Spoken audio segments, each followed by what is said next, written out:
सदा सर्वदा योग तुझा घडावा, तुझे कारणी देह माझा पडावा.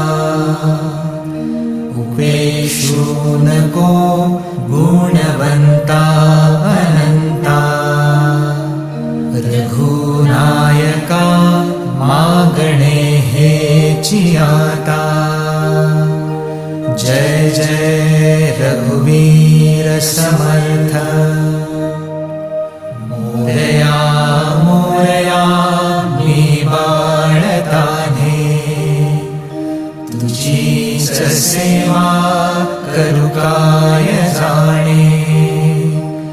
अन्याय माझे कोट्यानुकोटी, मोरेश्वरा